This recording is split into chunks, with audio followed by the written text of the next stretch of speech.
Connaître d'abord l'histoire de l'entreprise, la genèse de l'entreprise.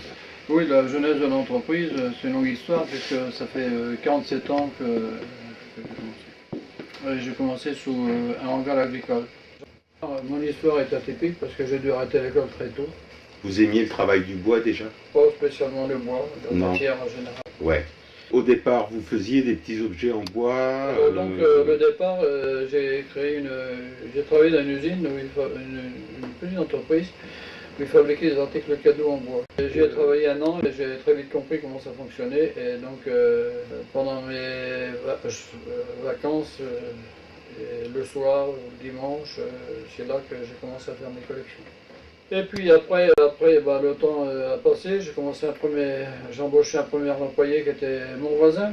On a beaucoup de personnes qui font fait carrière ici, qui font carrière. Ils sont rentrés en sortant de l'école et tous les responsables, c'était ça. Donc il y a une culture d'entreprise qui fait que les gens sont attachés à... Très fort.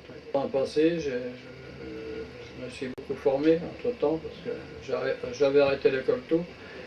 Mais au cours de ma vie, j'ai énormément voyagé, j'ai suivi des formations, poursuivre sans arrêt les évolutions et surtout anticiper les évolutions. On est parti donc sur la fabrication de petits meubles au départ. Et on a monté à l'époque des petits concepts dans les magasins pour la présentation de nos meubles et c'était vendu sous le nom Les Meubles de l'Intimité. Dans toute la France? Sur toute la France. Le côté marketing de la question et merchandising, je l'ai bien mis en application et c'est ce qui nous a permis de monter cette nouvelle usine ici.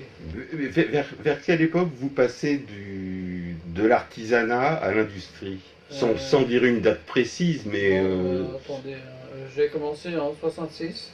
Pendant une quinzaine d'années, 13 ans, on a fabriqué des articles cadeaux. Ouais. Et après, on a commencé à rentrer dans l'industrie avec les petits meubles. J'ai créé au départ un premier club de progrès dans la société. Ça veut dire toute une démarche de progrès pour les hommes et pour l'entreprise. Beaucoup aidé au développement de l'entreprise parce que tout le monde a été engagé. D'autre part, on a toujours fonctionné par projet. C'est comme ça qu'on a réussi à passer les étapes. Vous avez beaucoup travaillé sur le management, quoi. Et deuxième phase, on est parti sur les gros meubles. Et là, on a commencé l'export. On a fait des salons, 3 ou 4 salons aux États-Unis. On a fait X salons à Moscou, en Belgique, en Espagne, un peu partout. Oui. Ça représente quelle part de votre chiffre d'affaires? Parce que ça représentait 35% du chiffre d'affaires. Et on a toujours été sur des produits plutôt haut de gamme. On voudrait que la marque Ménard devienne une référence, une marque dans le meuble. Ça fait un an qu'on travaille là-dessus, on a remonté 14 concepts.